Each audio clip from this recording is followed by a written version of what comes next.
What if I told you that everything you thought was wrong with you was actually part of your divine design? That the pain, the isolation, the constant sense that no one really understands you was not a flaw in the system, but a clue, a message, a sacred whisper from something far beyond this world. You've felt it, haven't you? Like you're walking through life with a secret that no one else can see. Since childhood, you've carried this strange knowing that you're not like the others. You've tried to blend in, to follow the rules, to be normal, but something in you always resisted. Something in your soul refused to be tamed. And even when you succeeded by the world's standards, you felt hollow, like you were playing a character in a play that wasn't meant for you. That feeling, that inner dissonance, that's not confusion. That's your soul recognizing that you were chosen for something different. You see, chosen ones are not chosen because they are better, they are chosen because they are built differently. You are hardwired to carry frequencies most people cannot sustain. You were born with a spiritual operating system that does not compute with the illusions of this world. That's why you felt like an outsider, even in your own family.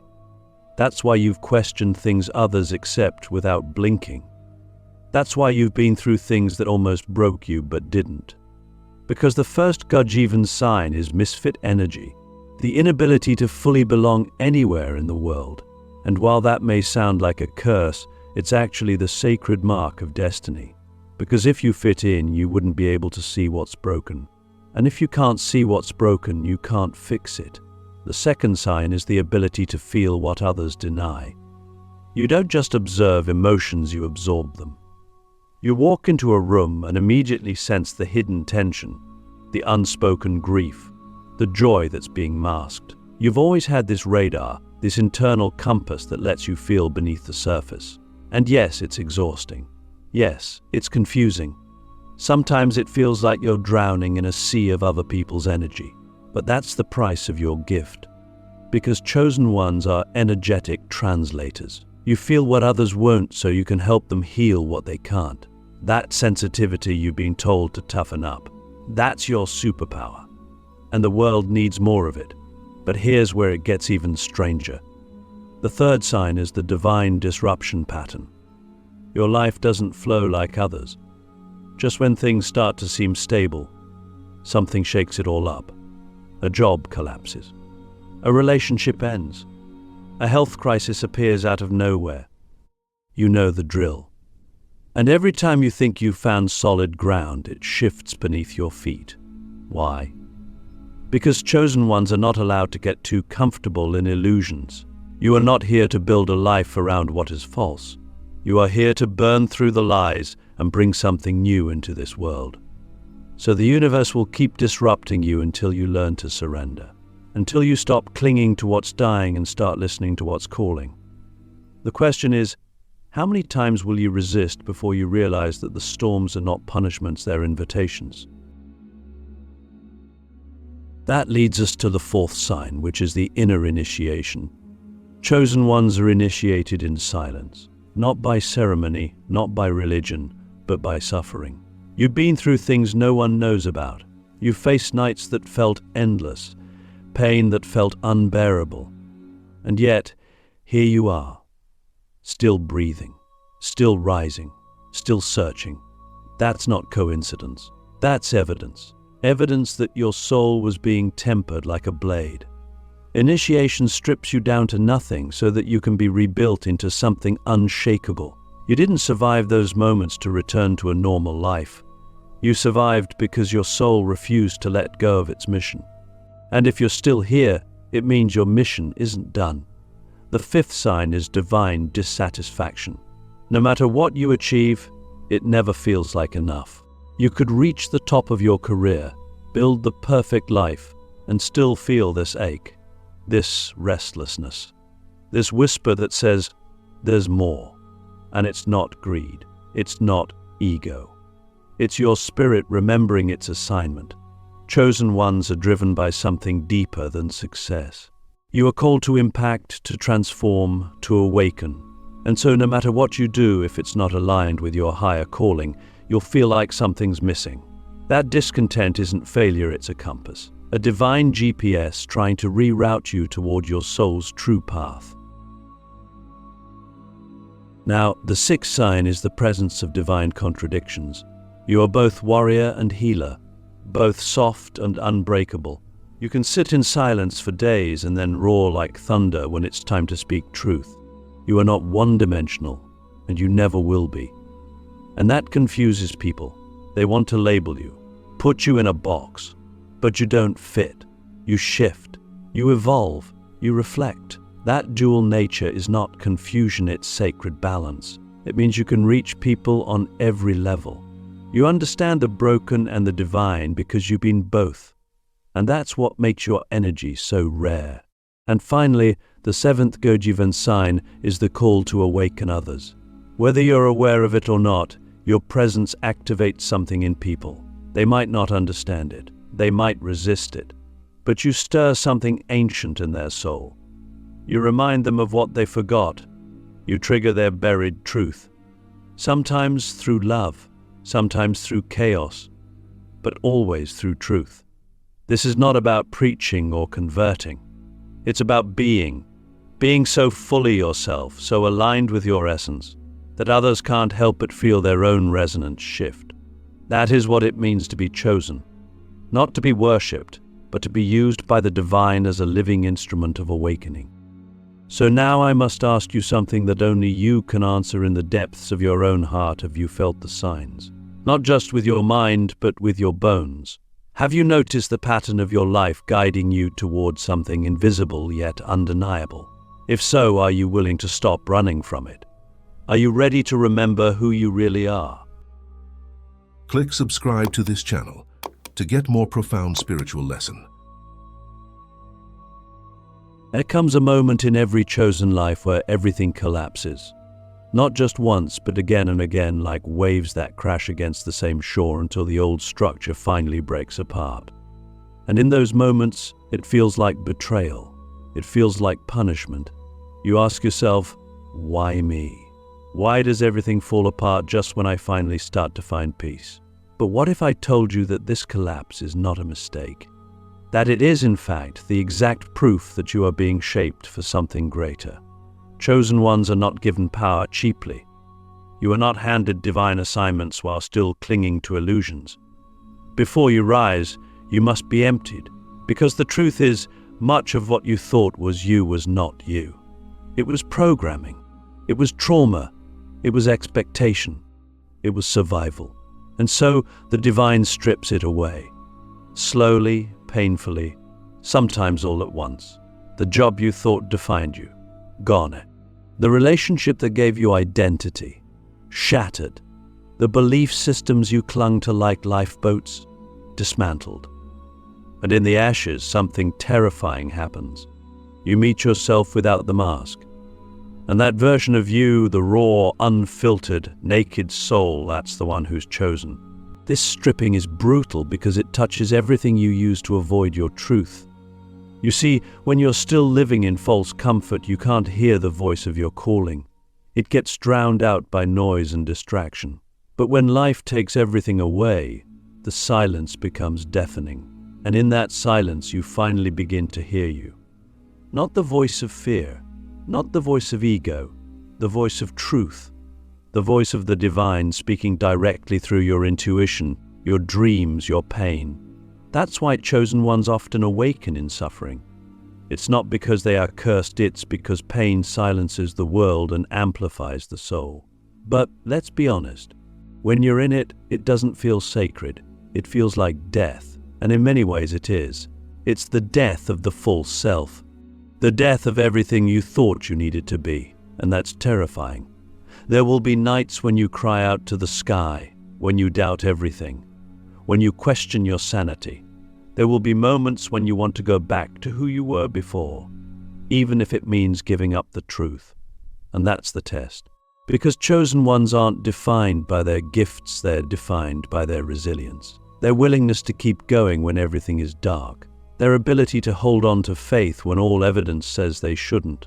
Have you ever noticed that the most spiritually powerful people are often the ones who've lost the most? That's not coincidence. That's initiation. You don't gain spiritual authority by reading scriptures, you gain it by surviving the fire. By walking through the valley of shadows and coming out with your soul still intact.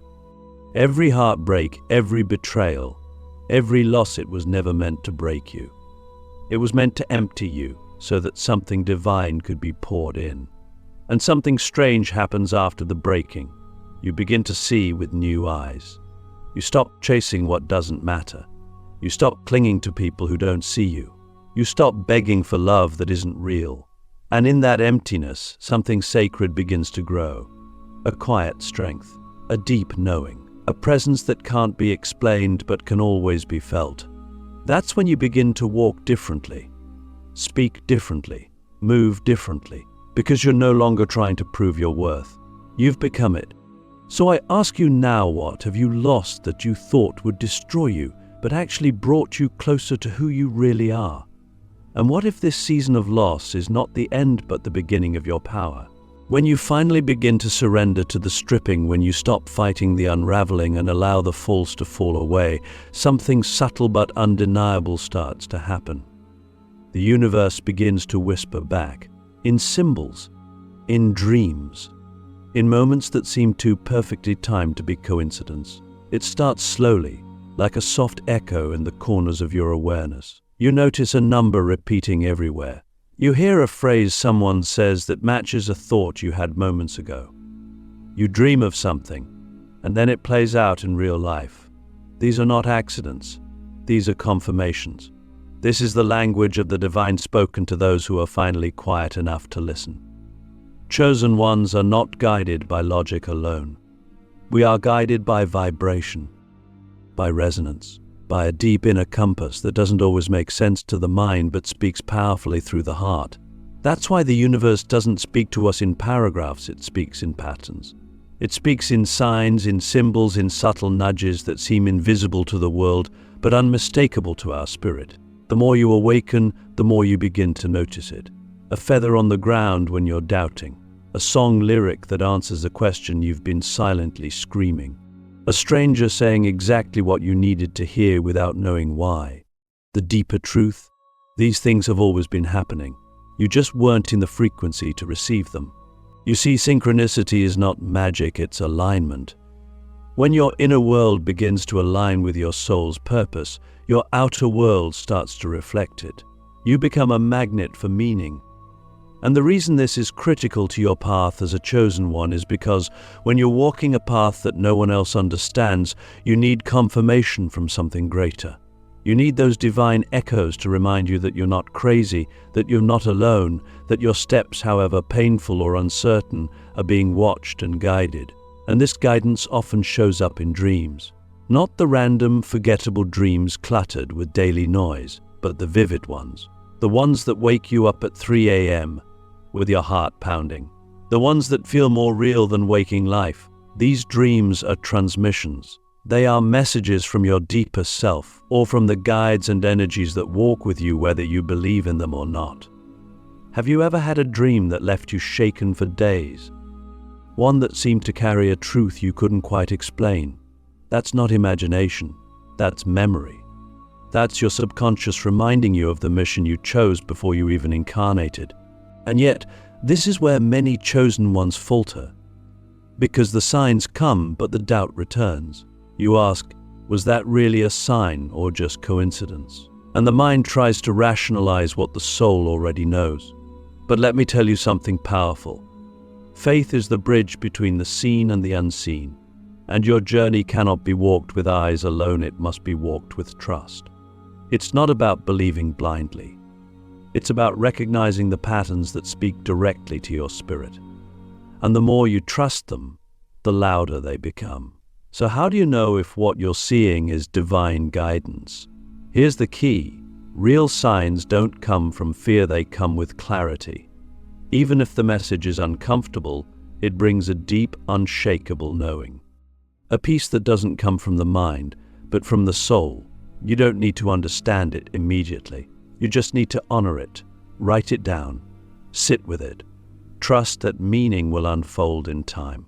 Because chosen ones are not just receivers of signs, we are interpreters of them. We are meant to decode the divine and bring it into the world in ways that heal, awaken, and guide.